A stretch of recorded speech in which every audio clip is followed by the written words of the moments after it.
Hola, soy Guillermo Marín de Educayot AC. Estimados amigos, quisiera compartir una reflexión con ustedes, producto yo creo que de más de 40 años de estar pues leyendo, investigando, escuchando, conversando sobre el deber ser, lo que somos, lo que no somos, lo que creemos que somos, porque somos un pueblo colonizado, somos un país creado a la medida de los extranjeros, no tenemos identidad propia realmente, somos patrioteros y quien nos ha gobernado estos 500 años pues han sido siempre traidores a una supuesta unidad nacional, a un proyecto de país, especialmente a partir de 1824, cuando los criollos y los gachupines forman este país de ellos y para ellos, y después de 4 años, los criollos que habían iniciado la guerra contra los gachupines para quitarles el poder en 1810. Recuerden que Hidalgo, en el final de su grito de Dolores, grita, es hora de matar gachupines, vivan los reyes de España. Bueno, finalmente en 1824 deciden hacer su país, como ya había sido mandatado por los banqueros de Europa, que se tenían que acabar las monarquías y que tenían que venir las democracias creadas por el capital, por el dinero. Y entonces las nuevas premisas eran la democracia, era los tres poderes, los tres niveles de gobierno, la banca, los partidos políticos, y todo esto bañado y enjugado con la corrupción. Con ello se aseguraba que ninguno de los países creados podía lograr estos fines tan, entre comillas, humanistas que presentaba la propuesta de los o que presenta la propuesta de los banqueros, máxima ahora con que el país más poderoso e insigne de los banqueros, que es Estados Unidos, pues tiene un delincuente confeso en la presidencia, rodeado de una cúpula de corruptos, de personas muy ricas, y están haciendo verdaderos destrozos, ¿no? Están pasando sobre sus propias leyes, etcétera, etcétera. Bueno, el punto que quisiera tratar con ustedes es el concepto del criollismo. Es una ideología, yo siempre la manejo, pero algunas personas piensan que cuando yo me refiero a los criollos o a la ideología criolla, me estoy refiriendo a esto que en el sistema de castas que impuso la corona española, 300 años, en la que arriba estaban los gachupines, los españoles nacidos en España, que tenían todos los derechos, todos los privilegios, y que el virreinato era para ellos. En segundo lugar estaban los criollos, hijos de español y de española, pero con la desgracia de haber nacido en el virreinato, por lo tanto serían españoles de segunda. Esto durante 300 años causó graves resentimientos, profundos resentimientos de los criollos en contra de los parientes, porque eran sus parientes los gachupines. A tal punto esto nace cuando Hernán Cortés, recién hecho amo y señor de Tenochtitlan, y que comienza la invasión con los guerreros nahuas del altiplano central de lo que era el Anáhuac, él amenaza con que si la corona española no lo nombraba virrey, él iba a traicionar, como traicionó a todo mundo, a todo mundo. Una de las cosas importantes, una herencia que tenemos en el criollismo de Hernán Cortés es la traición.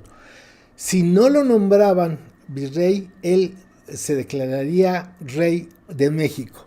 Y con este amago que tenía, los gachupines nunca le tuvieron confianza, comenzando con los hijos de Cortés, tanto el bastardo, hijo de Malinche, como el marqués del Valle de Oaxaca, hijo de la española Catalina Suárez, que trataron de apoderarse del virreinato, y que todos ellos fueron ejecutados, menos los dos hijos de Cortés, que los mandaron a España.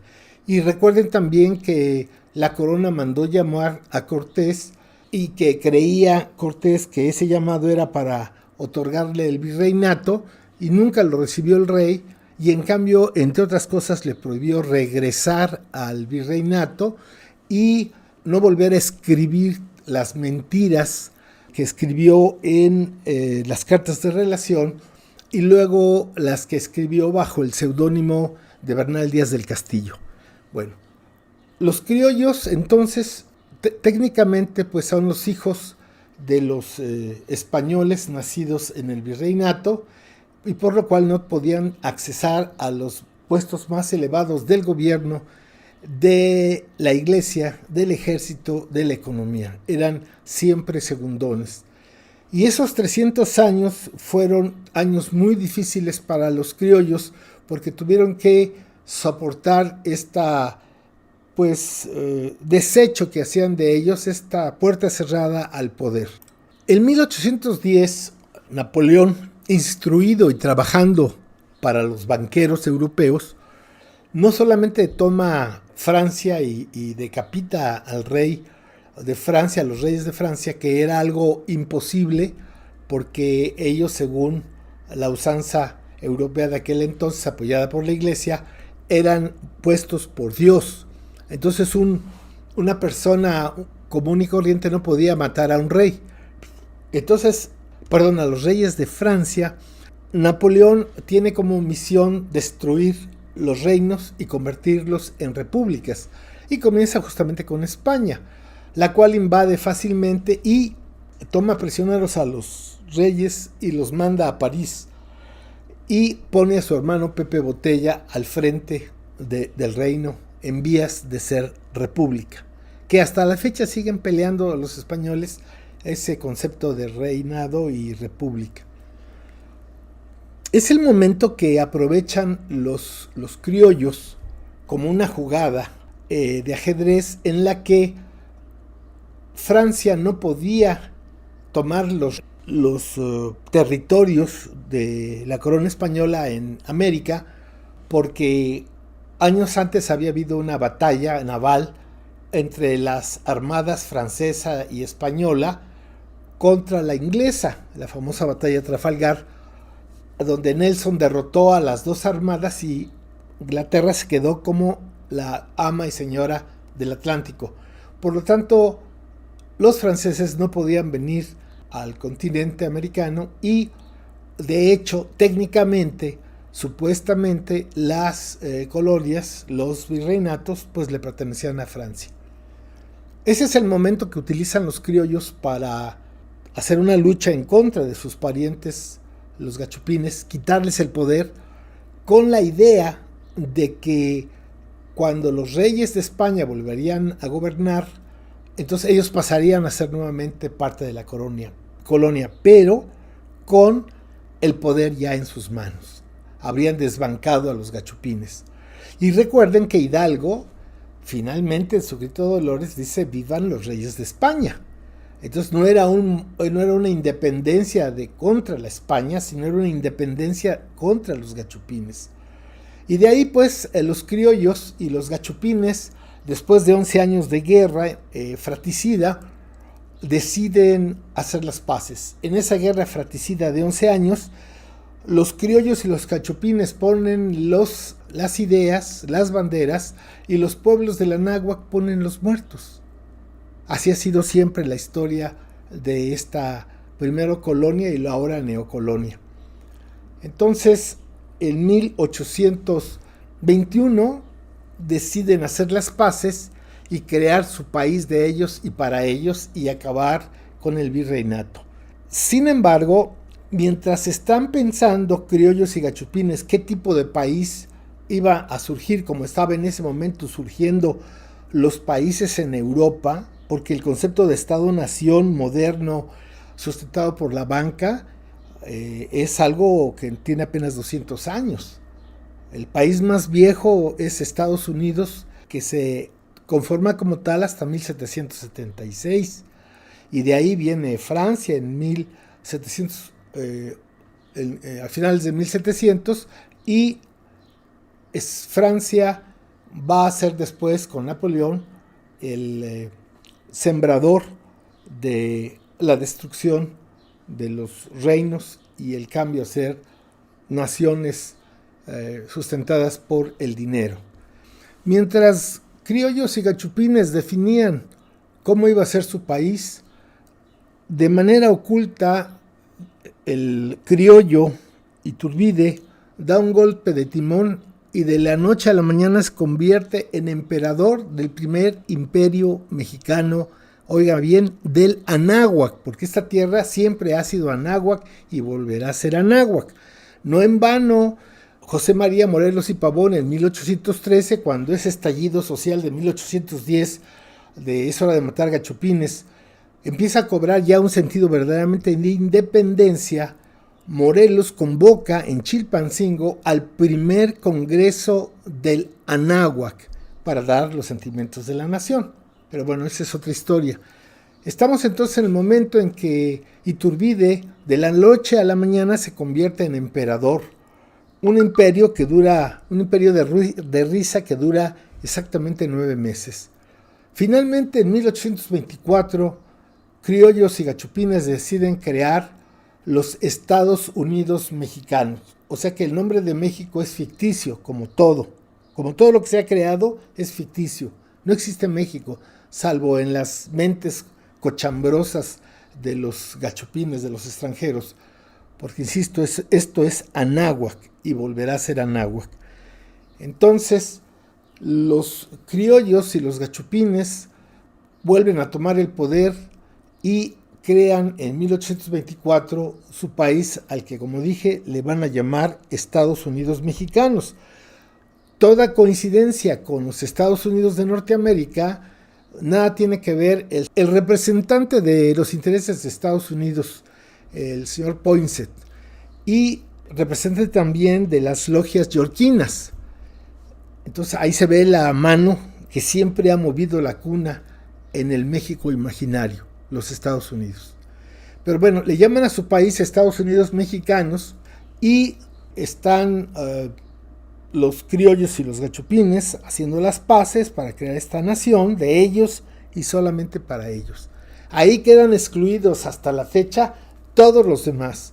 Todos los demás que no son criollos y gachupines quedan excluidos de esta maravillosa tierra llena de riquezas y de pueblos trabajadores, cultos, educados, que están dispuestos a obedecer, porque viene de una tradición ancestral.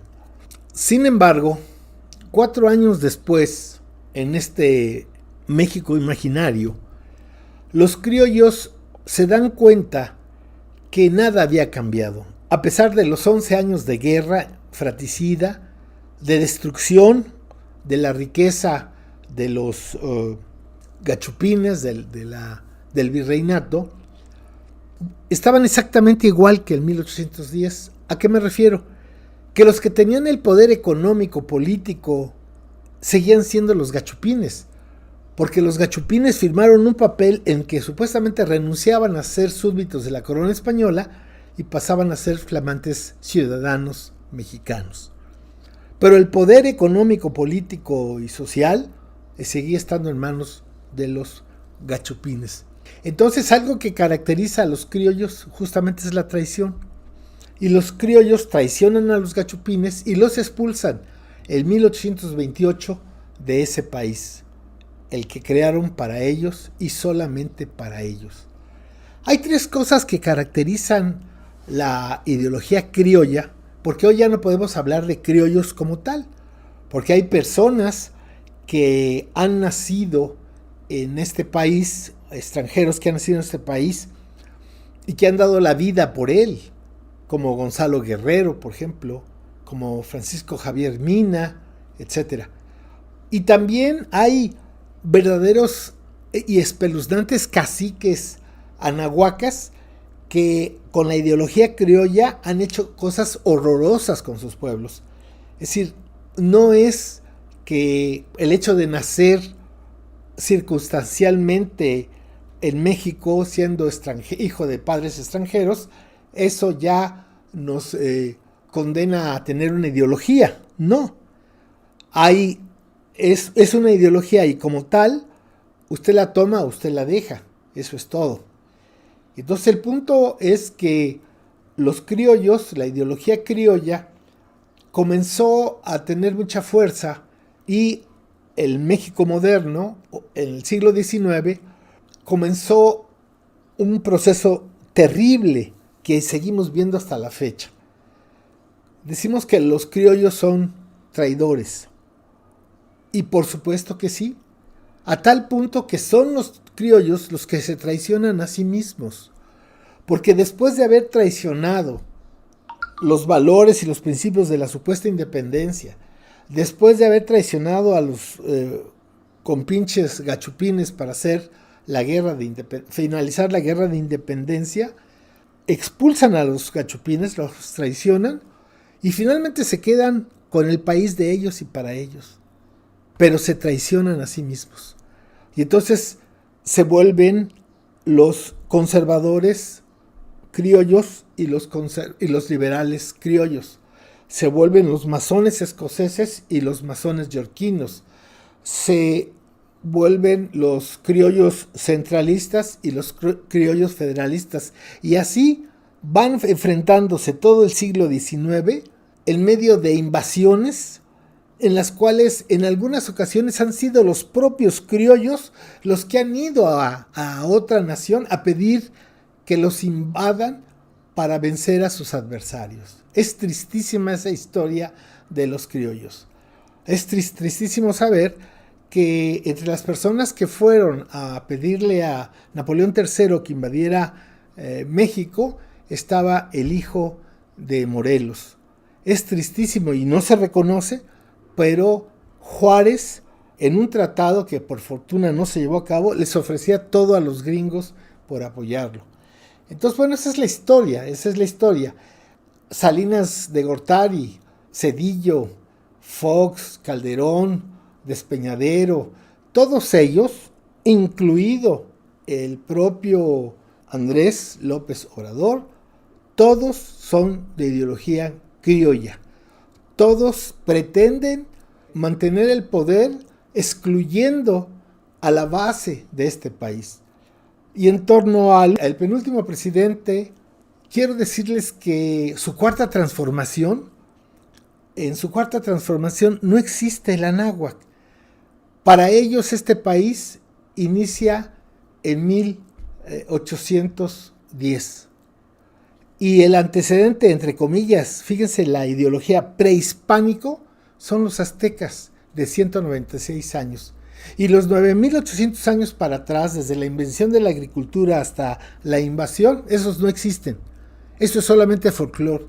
Eso solamente son pirámides para el turismo. De hecho, el INAH se ha convertido en un departamento de la Secretaría de Turismo. El pasado ancestral solamente es para la gran empresa turística extranjera y nacional. Guillermo Bonfil Batalla, en su maravilloso libro México Profundo, una civilización negada, dice que México está constituido por un México milenario, ancestral, con profundas raíces indígenas, y que hay otro México, un México imaginario, que es el que tiene el poder político, económico, religioso, educativo. Y dice Bonfil que no es imaginario porque no exista. Lo que hace imaginario a ese México, ese conjunto de personas de ideología criolla, por supuesto, es que nunca toman en cuenta al México profundo. Por eso tanto éxito de don Andrés, el último de los criollos en el poder, el penúltimo, perdón, es que sí tomó en cuenta, muy poco, pero tomó en cuenta al pueblo ancestral y le aflojó la soga. No lo liberó, le aflojó la soga y desgraciadamente el pueblo está sumamente agradecido, pero no ve la estructura de poder que se ha hecho en 5 siglos en contra de la civilización del Anáhuac y de sus hijos. Entonces, los criollos siguen siendo, los extranjeros en este país siguen siendo los amos y señores. Y ese criollismo está sustentado en esta ideología que tiene 3 características muy importantes, desde Hernán Cortés hasta Claudia Sheinbaum. Todos ellos son criollos. Aún Benito Juárez, porque Benito Juárez era moreno por fuera, pero blanco por dentro. Le guste o no le guste a la gente, pero esa es la verdad. E hizo más en contra de los pueblos ancestrales Juárez al quitarles sus tierras y sus derechos con las leyes de reforma que los propios españoles en los 300 años. Y esa fue la jugada que trató de hacer Maximiliano, de ponerse del lado de los anahuacas para hacerle la contra a el gobierno de Benito Juárez. Pero esa es otra historia. Lo importante que queremos subrayar es estos 3 elementos históricos, filosóficos, culturales, que determinan el rostro de la ideología criolla. Primero, que los criollos son ineptos. Nunca han podido crear, con todos los recursos naturales que tiene este país, con todos los habitantes que tienen una cultura milenaria como la de China o la India, nunca han podido crear un país rico en el que la riqueza sea repartida y el desarrollo y el bienestar sea para muchos. No, México siempre ha sido un país pobre con un puñado de ricos, siempre. Entonces los criollos son ineptos. Cualquier gobierno, cualquier empresa la quiebran. No hacen los proyectos como deben de ser, porque los criollos en su ineptitud no están apegados a este país, no aman esta tierra, son hipócritas, son mentirosos, dicen, pero la realidad es que no es así. Los criollos en este país tienen 2 pasaportes, el mexicano y el de su madre patria, pero tienen una sola lealtad. El segundo elemento cultural de los criollos es que son traidores. Los criollos, como acabo de decir, se han caracterizado en estos 200 años de ir de traición en traición en traición. Los criollos se traicionan a sí mismos. El Fobaproa, la entrega de las empresas nacionales, todo eso es traición y ellos están dispuestos. Y la traición más grave que han hecho, desde mi humilde punto de vista, es quitarle al pueblo su memoria histórica y su identidad cultural ancestral. Por eso los mal llamados mexicanos no saben quiénes son, no saben de dónde vienen y no saben a dónde van. Y esa es la principal arma de sometimiento de cualquier persona o de cualquier pueblo.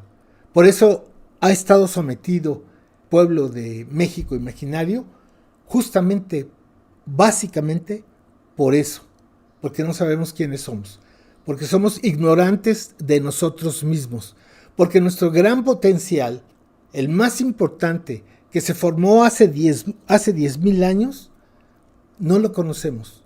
No conocemos los valores y los principios de una de las civilizaciones más antiguas que, con todo respeto, según su servidor, es la que alcanzó el más alto grado de desarrollo humano en el mundo. Pero esa es otra historia. Los criollos entonces son ineptos, son traidores, y lo tercero que los caracteriza es que son corruptos. Los criollos, como no tienen apego a este país, como no tienen respeto por las personas nacidas de la civilización de este país, son personas muy corruptas. No les vale nada, no tienen ningún valor. Para ellos todo es su madre patria. Para ellos sus riquezas y sus anhelos están en otra parte, no aquí. Sus amores, sus respetos y sus promesas no están aquí, están fuera. Entonces, este es el gran problema de esta nación, que somos extranjeros incultos en nuestra propia tierra. Una vez, estando en Monte Albán con el doctor Rubén Bonifaz Nuño, que era un amigo de la Casa de la Cultura Oaxaqueña, yo le pregunté al doctor que cómo era posible que él, que era una eminencia en la cultura europea, que era el traductor de la UNAM, del griego y del latín, que era miembro del cuerpo de gobierno de la UNAM, que era el gran poeta junto con Paz. ¿Cómo era posible que de repente había dado un cambio de 180 grados y estaba investigando desde otra perspectiva descolonizada a la cultura olmeca? Y entonces justamente me dijo eso. Me dijo, es que un día me di cuenta que yo sabía mucho de la cultura europea, pero que era un ignorante de mi propia cultura. Y he comenzado a hacer ese trabajo. Más tarde, el Seminario de Investigación para la Descolonización de México. Y como a él, todo el Estado neocolonial criollo se le vino encima. De ser el gran poeta, el gran intelectual, lo trataron de desaparecer totalmente y cayó en manos del olvido institucional. Pero lo mismo le pasó a todas aquellas personas que han tocado la verdad. Lo mismo le pasó a la maestra Eulalia Guzmán Barrón. Lo mismo le tocó al doctor Ignacio Romero Vargas Iturbide. Lo mismo le ha pasado a todas aquellas, a Guillermo Bonfil, a todas aquellas personas que han encarado la historia desde otra perspectiva y las desaparecen. El Estado neocolonial criollo tiene totalmente cooptado a la intelectualidad, a los centros de investigación, el INA mismo, la UNAM, todos ellos son instituciones que están para consolidar, para reforzar el pensamiento criollo. Y entonces es importante que las personas escuchen otra visión de la historia. No es que lo que yo les acabo de decir sea la verdad. La verdad es muy relativa. Pero sí es otra visión, es otro ángulo que debe de tomarse en cuenta, que no debe de ser borrado, que debe de ser pensado, estudiado, analizado, porque no han cambiado las cosas en 500 años. Hace 200 años se peleaban criollos y gachupines por el poder. 200 años después, dos hijos de extranjeros se pelean la presidencia. Un hijo de extranjero es el director del Fondo de Cultura Económica, un criollo. Y la historia que él maneja y sus secuaces, tienen sus achichincles, es que para ellos, lo mismo que para don Andrés y la mayoría de los políticos, porque como en todo el mundo, no solamente en México, para ser político es necesario ser ignorante y ladrón. No conocen la historia ni les interesa conocerla. Pero la historia oficial está escrita por los vencedores, por los criollos, por la ideología criolla.